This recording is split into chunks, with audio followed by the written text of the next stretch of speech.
சித்தார்த் அக்ஷரா, இன்னைக்கு நம்ம ஔவையாருடைய மூதுரையில 30வது பாட்டு பார்க்க போறோம். அக்ஷரா, காப்புச்சிகள் சொல்லுமா.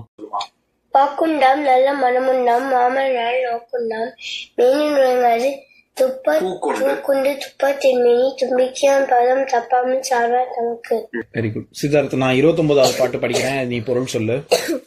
சந்தன மென்குரடு தான் தேய்ந்த காலத்தும் கந்தம் குறைபடாது ஆதலால் தம் தம் தனம் சிறியர் ஆயினும் தார்வேந்தர் கேட்டால் மனம் சிறியர் ஆவரோ மற்று. இதுக்கு என்னப்பா அர்த்தம்? என்ன அர்த்தம்னா, ஒரு சந்தன கட்டை சின்னதா பெருசா இருந்தாலும் அது அப்படி தடவினா ஒரே அமௌண்ட் தான் வரும். சின்னதா இருந்தாலும் பெருசா இருந்தாலும் ஒரே அமௌண்ட் தான் வரும். அமௌண்ட் அளவெல்லாம் இல்ல, கந்தம் ஒரே வாசனை. கந்தம் குறைபட வாசனை ஒரே மாதிரி தான் வரும். சரி, அது மாதிரி ஒரே மாதிரி தான். அது மாதிரி என்ன? அதே மாதிரி அதே மாதிரி என்ன? தம் தம் தனம் சிறியர் ஆயினும் தார்வேந்தர் கேட்டால் மனம் சிறியர் ஆவரோ மற்று. மத்தவங்க பெரிய மனசு சின்ன மனசு அப்படி இருந்தாலும் ஒண்ணும் இல்ல. இங்க மனம்ங்கிறது ஊக்கத்தை சொல்றாங்க. தார்வேந்தர், வேந்தர்னா யாரு? பணம். வேந்தர்னா யாரு? அரசன்பா. பெரிய அரசனும் சின்ன அரசனும் அவன் எப்படி இருக்கான், ஊக்கத்தோட இருக்கானா, அதுதான் முக்கியம். அவங்க இன்னும் பெரிய அரசன் அதெல்லாம் பண்ண மாட்டாங்க. எதை வச்சு பெருசு பெரியவங்க சின்னவங்க? நாட்டுல அரசன்ல யார் பெரிய அரசன் சின்ன அரசன்ங்கிறது அவங்களுடைய நாட்டோடைய எவ்வளவு பெரிய நாட்டை அவங்க நிர்வகிக்கிறாங்கிறத வச்சு இல்லைன்னு சொல்றாங்க. எதை வச்சு? அவங்க மனசுல இருக்கிற ஊக்கத்தை வச்சு. சரியா? இப்ப நம்ம 30வது பாடல் பார்க்கலாம். நான் முதல்ல பாட்டை படிக்கிறேன், அப்புறம் பொருள் சொல்றேன். மருவு இனிய சுற்றமும் வான்பொருளும் நல்ல உருவும் உயர்குலமும் எல்லாம் திருமடந்தை ஆம்போது அவளோடும் ஆகும் அவள் பிரிந்து போம்போது அவளோடும் போம். இதுதான் பாட்டு. இப்ப அர்த்தம் பார்க்கலாம். மருவுதல்னா ரொம்ப கட்டி தழுவுதல். சரியா? மருவு இனிய சுற்றமும் நம்மளோட சொந்தக்காரங்க, நம்மளோட ரொம்ப நட்பு பாராட்டி இருப்பாங்கல்ல, கூடவே இருப்பாங்கல்ல, அதனால மருவு தழுவக்கூடிய அளவுல அவ்வளவு நட்போட இருப்பாங்க அப்படின்னு சொல்றாங்க. மருவு இனிய சுற்றமும் சொந்தக்காரங்களும், சுற்றம்னா சொந்தக்காரங்க. வான் பொருளும், எப்பேற்பட்ட பொருள், நிறைய காசு பணம் எப்பேற்பட்டது, வான் பொருள்ங்கிறாங்க. அப்படின்னு என்ன அர்த்தம்? வானத்துல இருக்கிற பொருள்னு அர்த்தமா? அப்படின்னா என்ன? வான அளவுக்கு பேரு நிறைய. எப்பவுமே ஒரு லிமிட்லெஸ் இன்ஃபினிட்டிக்கு ஏதாவது உதாரணம் சொல்லுன்னா ஏதாவது உதாரணமா சொல்லுவாங்க? வானத்தை தானே. அதனாலதான் சொல்றாங்க வான். ஏன்னா வானத்துக்கு எல்லாம் இருக்கா?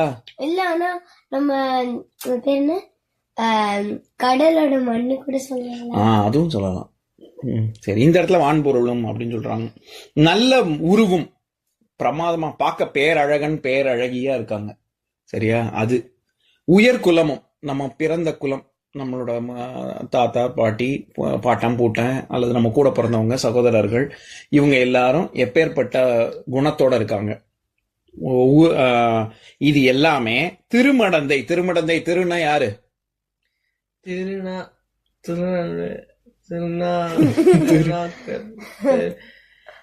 விஷ்ணு, லக்ஷ்மி. சரியா? எல்லாம் ஒண்ணா? சரி, ஓகே. திருமடந்தை, மடந்தைனாலே பொண்ணுன்னு அர்த்தம்ப்பா. சரியா? திருமடந்தைனா லக்ஷ்மி. ஆம்போது அவளோடும் ஆகும். லக்ஷ்மி வந்தானா அவ கூடயே இது எல்லாமே வரும் அப்படின்னு சொல்றாங்க. எதெல்லாம் வரும்?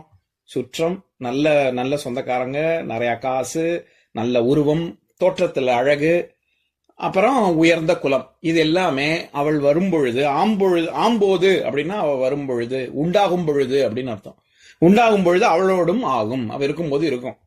அவள் பிரிந்து போகும்போது, அவள் நம்மளை விட்டு போகும்போது அவளோடும் போகும், அவளோடய வரும், அவளோடய திரும்பி போயிடும் அப்படிங்கிறாங்க. அப்படின்னா என்ன?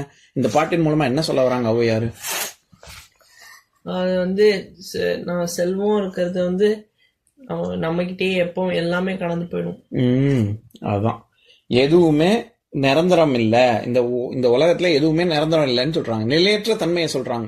எதெல்லாம் நிரந்தரம்னா எப்பவுமே இருக்கிறது. இப்போ ஒருத்தர் அழகா இருக்காங்க அப்படின்னா எப்பவுமே அப்படியே பேரழகு, அந்த அழகு சொட்ட சொட்ட பிறக்கிறதுல இருந்து இறக்குற வரைக்கும் அப்படியே இருப்பாங்களா? நான் புறத்தை இங்க அழகுன்னு சொல்றது மனசு இல்ல, அந்த உள்ளத்து அழகு இல்ல, வெளியில இருக்கிற தோற்றத்தை சொல்றாங்க. ஏன்னா உருவம்னு சொல்றாங்கல்ல, உள்ள எப்பவுமே ஒரே மாதிரியே இருப்பாங்களா?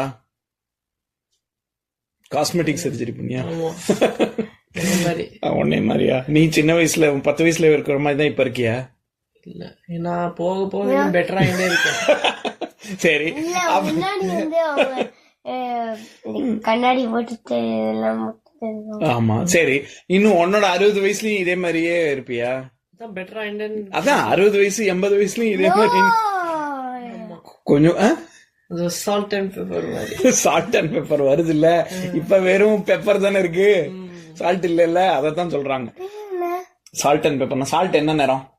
சால்ட் ஒயிட் கலர், சரி, பெப்பர் என்ன நிறம்? Red colour. ரெட் கலரா? இல்லம்மா, கருப்புமா. இல்லையா?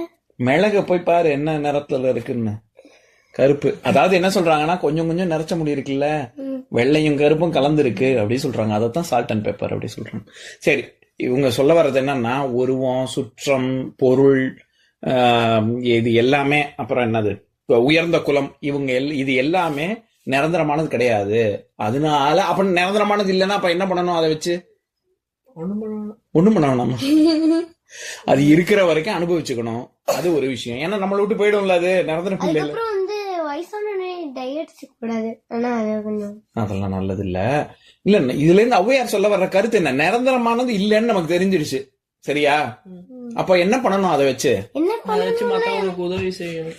மத்தவங்களுக்கு உதவி செய்யணும். அது இருக்கிற வரைக்கும் தான் நம்ம கிட்ட இருக்கும். அதனால அது இருக்கிற வரைக்கும் அனுபவிச்சுக்கணும். கேள்வி என்ன கேக்குறீங்க? என்ன கேக்குறேன்னா, இந்த நல்ல உருவம், அதுக்கப்புறம் நிறைய காசு, உயர்ந்த குலம், சொந்தக்காரங்க, இது எல்லாம் எப்பவுமே நம்ம கூடவே இருக்காது அப்படின்னு ஔவையார் சொல்றாங்க, சரியா? நான் என்ன கேக்குறேன்னா, அப்ப எப்பவுமே நம்ம கூட இருக்காதுன்னா அப்ப அதெல்லாம் வச்சு என்ன பண்றது அப்படின்னு கேக்குறேன். அனுபவிக்கணும், அவ்வளவுதான். ஃபேமிலி மெம்பர்ட்ட கொடுக்கணும். ஃபேமிலி மெம்பர்கிட்ட குடும்பத்துல எல்லாம் பகிர்ந்துக்கணும், இருக்கும்பொழுது பகிர்ந்துக்கணும். அது எப்பவுமே நம்ம கூட இருக்க. இப்போ இது என்னை விட்டு போகாது அப்படிங்கிற பற்று குறைஞ்சுட்டே போகும் நம்ம வயசா. ஆமா. அதனால என்ன பண்ணணும்னா, இப்ப நம்ம கூட இருக்காது அப்படிங்கிற, அதோட அட்டாச்சா இருக்க கூடாதுன்னு சொல்றாங்க. இது எப்பவுமே என் கூட இருக்கும் அப்படிங்கிற ஒரு மாய தோற்றத்துல நம்ம இருந்தோம்னா அதை விட்டு கொடுக்க நமக்கு மனசு வராதுல. இப்ப காசெல்லாம் இருக்குன்னா, இது என் காசு, நான் போகும்போது சாகும் போதும் நான் அப்படியே எடுத்துன்னு போவேன், என் கூட சேர்ந்து வச்சு ஏறிங்கன்னு நான் சொல்ல முடியும்? இல்ல. அதனால இதெல்லாம் அந்த நிலையற்ற தன்மையை புரிஞ்சு நடந்துக்கோங்க அப்படின்னு சொல்றாங்க, சரியா? இப்ப நான் பாட்டை படிக்கிறேன், என் கூட சேர்ந்து சொல்லுங்க. மறுவு இனிய சுற்றமும் வான்பொருளும் நல்ல உருவும் உயர்குலமும் எல்லாம் திருமடந்தை ஆம்போது அவளோடும் ஆகும். அது நான் சொல்ற வரைக்கும் வெயிட் பண்ண கூடாதாடா? என்னடா பரவாயில்ல, எல்லாமே பர்ஃபெக்டா இருக்காது இந்த வாழ்க்கையில, அட்டாச் ஆகாது. மறுவு இனிய சுற்றமும் வான்பொருளும் நல்ல உருவும் உயர்குலமும் எல்லாம் திருமடந்தை ஆம்போது அவளோடும் ஆகும். அவள் பிரிந்து போம்போது அவளோடும் போகுங்கிறத போம் அப்படின்னு சொல்றாங்க, சரியா? போம்னா போகும்னு அர்த்தம். சரி, இன்னைக்கு இந்த இதோட போதும்.